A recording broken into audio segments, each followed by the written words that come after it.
Pelaku yang belum diketahui identitas meregang nyawa usai diamuk massa. Pria tersebut merupakan pelaku bobol rumah kosong yang tertangkap warga. Identifikasi Polrestabes Palembang mendatangi lokasi kejadian melakukan olah TKP. Saat kepergok, pelaku sedang beraksi di sebuah rumah kosong di Jalan Letjen Harun Sohar, Lorong Dakota Kebun Bunga, Sukarami, Palembang, Rabu siang. Pelaku diamankan warga yang merupakan anggota TNI. Pelaku berusaha melawan menggunakan celurit. Celurit itu milik warga yang sedang mengambil rumput di dekat lokasi kejadian. Lalu celurit tersebut direbut pelaku. Bahkan pemilik celurit ikut terluka. Kemudian pelaku bergelut dengan oknum TNI hingga akhirnya oknum TNI terluka di bagian perutnya. Warga lain yang berdatangan langsung menghajar pelaku. Yang meninggal ini tersangka pelaku. Oh, pelaku.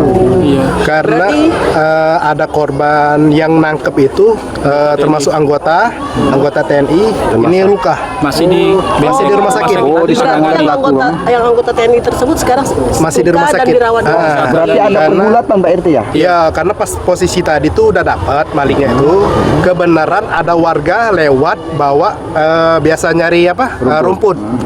Ada arit. Nah, itu direbut oleh tersangka. Karena informasi dari masyarakat yang berada di sini tadi, informasi ada pencurian, percobaan pencurian di rumah kosong. Namun saat ini untuk saksi-saksi sedang kita dalami dulu. Ada berapa saksi bang yang di Saat ini ada 3 orang sedang kita interogasi.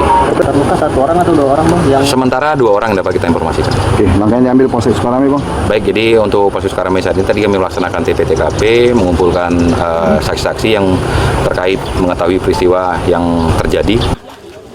Warga terluka masih dilakukan perawatan, termasuk anggota TNI yang terluka akan dilakukan operasi di Rumah Sakit Akagani Palembang. Dari Palembang, Firdaus Ainus melaporkan.